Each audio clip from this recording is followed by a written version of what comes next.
இன்றைய காலகட்டத்தில் எஜுகேஷன் எதை நோக்கி செல்கிறது இன்று, அதாவது நீங்க மொத்த ஸ்டேட்டை விடுங்க, தமிழ்நாட்டினுடைய மொத்த ஸ்டூடெண்ட் கம்யூனிட்டியில 80% அவங்க எந்த ஜாபுக்கு போகணும்னு நினைக்கிறாங்க.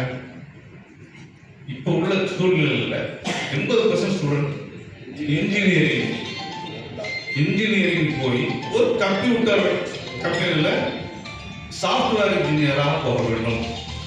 இந்த ஒரே ஒரு குறிக்கோளில் தான் இன்னைக்கு தமிழ்நாட்டில் உள்ள 80% மாணவர்களுடைய வாழ்க்கை பயணம் போயிட்டு. பட் இது இந்த கம்ப்யூட்டர் இந்த சாஃப்ட்வேர் இண்டஸ்ட்ரி இப்படியே நிலைக்கும்னு நீங்க நினைக்க முடியாது. ஏன்னா இப்பவுமே ரெசிஷன்ல நிறைய கம்ப்யூட்டர் சாஃப்ட்வேர் கம்பெனில லே ஆஃப் கொடுத்து வெளியே தர்றான். 10 வருஷம் 1 லட்ச ரூபா 2 லட்ச ரூபா சம்பளம் வாங்கிட்டு சந்தோஷமான வாழ்க்கை நடத்தின சாஃப்ட்வேர் இன்ஜினியர்ஸ் 10 வருஷம் கழிச்சு வெளியே கம்பெனி விட்டு வெளியே வரும் பொழுது மாதம் 5000 ரூபாய் வேலைக்கு சேரக்கூடிய சூழ்நிலை வந்துவிட்டது.